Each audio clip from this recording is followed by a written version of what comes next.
Hello and welcome back to another video. My name is Farhan, also known as Gunner since 96, and you're watching my Mikel Arteta post-match press conference reaction video, where I'm going to be talking about his final press conference of the season, the words that he had to say about the game. Actually, I think nothing was really said about the game itself. It was more a reflection on how the season's panned out, what we've achieved or underachieved, whatever way you want to look at it, and some interesting questions about future plans and how far this Arsenal squad can go. So let's get started. I've picked up 3 quotes and I'm going to discuss the answers that he said. So let's have a look at the first one. The first one is on whether he sees the positives of not being in Europe.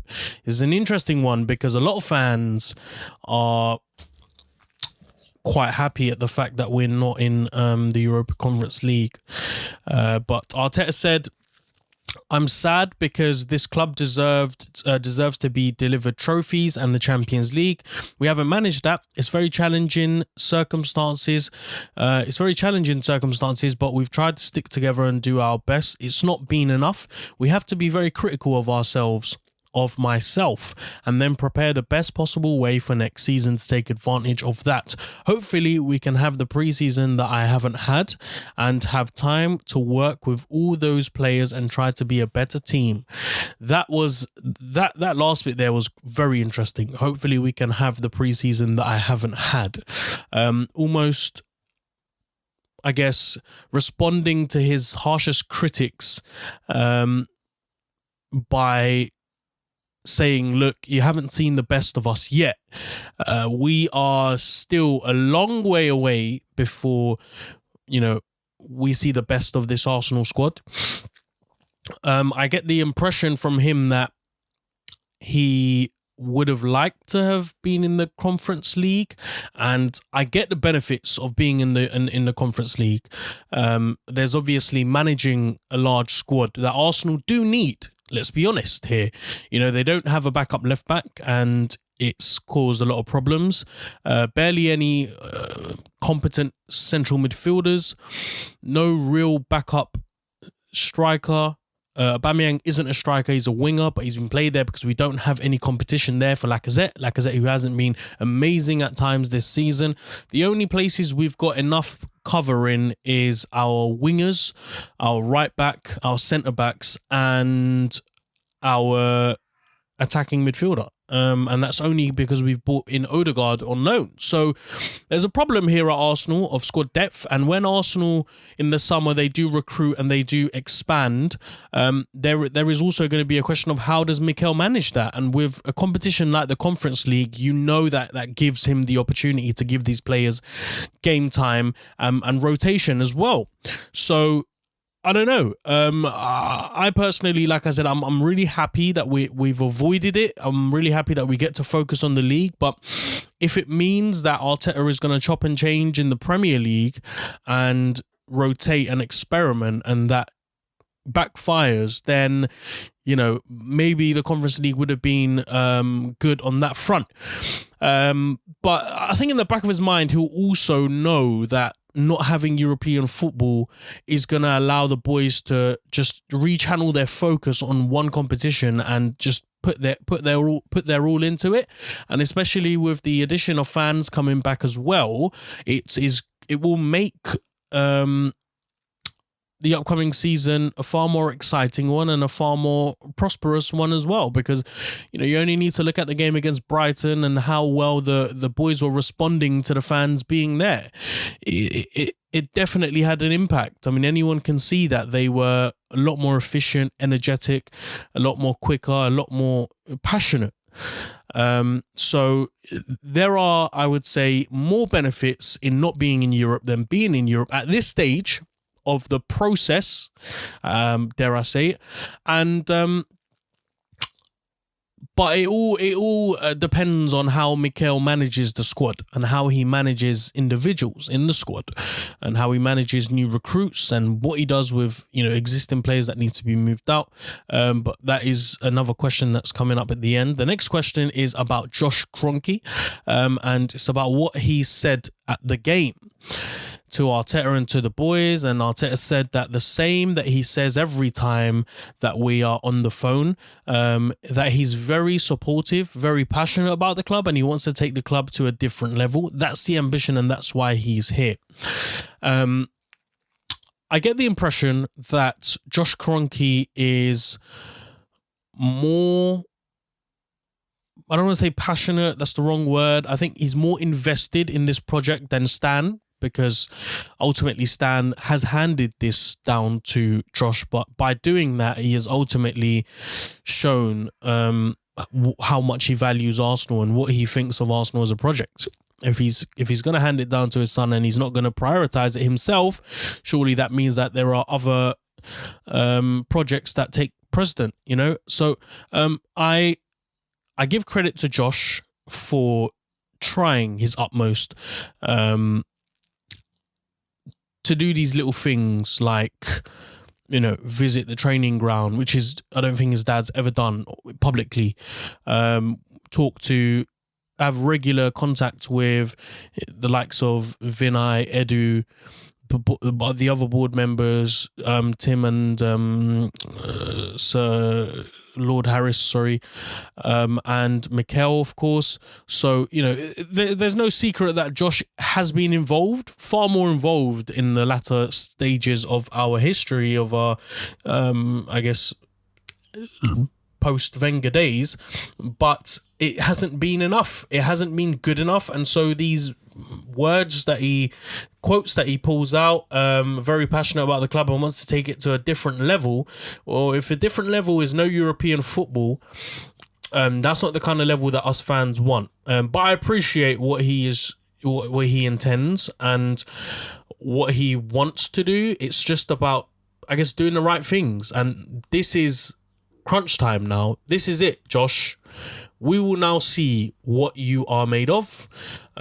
Your empty promises in 2018 were at the detriment of the structure of our club, with someone like Raul Senyehi coming in and the deals that he was making.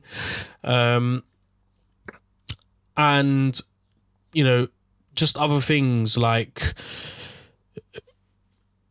promoting Mikel from head coach to manager, little things here and there, having Edu as the director of football, whatever he does.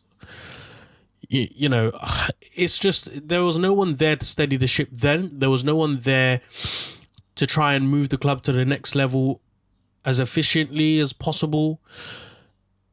And now he's saying the same sort of things. He has the ambition, but I can't take that for gospel unless I see Josh here, week in, week out, at games. And if he truly does love the club, he will do that. It's as simple as that. But like I said, everything will unravel itself in the upcoming months. And finally, on whether we need to have a busy summer to compete next season. Arteta says they're going to get better, and this is talking about the existing players. Do we need to sell some players, and do we need to bring some players in? And he said they're going to get better and they're going to strengthen. So we need to get better.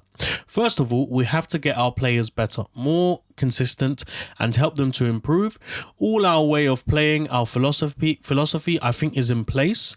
They buy into that, and now is the moment to take it to the next level, to improve that and improve our consistency, because since December to now, we've shown that we're the second or third best team in the league. It's not enough. 6 months, the level is high, so we need to do that for 10 months. He's got a very good point.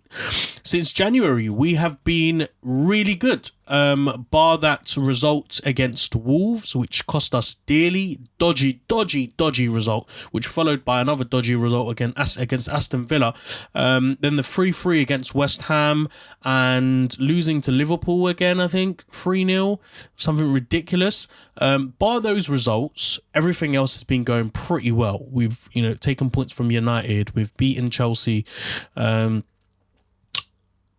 Beaten Leicester as well. So there have been some good a good bag of results in there, and consistency is something we've struggled to find with the Europa League around as well, lurking around every corner as well. So I don't know how much I agree with him about getting everyone better, because that just shows me that you want to keep them.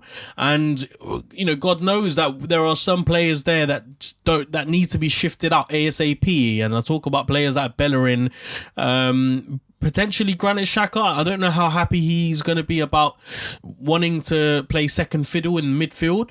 There was already talks about him wanting to move out anyway. Players like Leno that want to move out. Elneny potentially. I mean, Elneny has shown in the last few games that he could be a solid squad player. I don't know who else is there. Lacazette. Yeah, Lacazette. I mean, what do you do with Lacazette? You want to keep Lacazette? I beg to differ. Willian as well, players like that. So I don't want any of these players to get better and to strengthen. I mean, as much as I do, I think some of them have reached their ceiling, and it's time to cut our losses to make some money and to invest in the right areas. The philosophy is there. I do agree with that. I think the boys know the level that is required to play at Arsenal, and the style of football that Arteta wants to play is an attractive one, B, quite an efficient one as well. If they stop bombing down the wings and just throwing long balls, long crosses into the box, if they try and develop that side of game with it, I mean, against Brighton, they did it perfectly well. They were going down the wings, but they were playing, short passes, short crosses, low crosses, sometimes often going quite direct, cutting through the middle, in between the lines, that kind of stuff. So if we can see more of that next season, that would be absolutely perfect. And playing a high line, but also being defensively quite aggressive. Again, really, really good stuff. So there's no doubt in my mind that the philosophy is there, that Arteta is coaching the right things, but it's about getting in the right players and taking the right players out. And I'm glad that he's mentioned our consistency level since December, because it shows that he is finding confidence in himself to know that he's doing the right thing and something is working. But this summer, I really do not want to see the same players, the same faces. I need to be seeing a real transformation. And it doesn't have to be so drastic, because we're not in Europe anymore, so we can take our time a little bit. As long as we get top four, as long as we try and win a trophy, or if we win a trophy, I mean, ideally, a trophy next season and top four would, for me, be some level of improvement. A level of improvement for sure, but some level of success. Ultimately, I want to see Arsenal win a Premier League trophy, and I don't know how long that's going to be, but if all goes well next season and we have another successful summer transfer window in next year, maybe that's on the cards. Who knows? But that's it. That's Arteta's final press conference. Not much was said, but those three I picked up because I thought they were the most important ones. This is it. This is now we can brush aside the Premier League and this season. I guess the only matter of business to deal with is the final playoff, the Championship final playoff between Brentford and Swansea, to see who's going to be playing next season. And then there will be a case of obviously the fixture list coming out. The home kit is going to be released soon as well, which I'm not going to be getting for obvious reasons. And plenty of transfer stuff to talk about. So if you enjoyed the video, guys, I would appreciate if you all gave it a thumbs up. Subscribe to the channel if you haven't, and hit that bell notification to be notified every time I release a video. I'll be back again tomorrow for a season overview, looking into detail throughout the whole course of what Arsenal have achieved or underachieved, and giving Mikel Arteta a rating out of 10. So if you want to see that, subscribe, hit the bell, and I'll see you tomorrow. Thank you very much. Bye bye.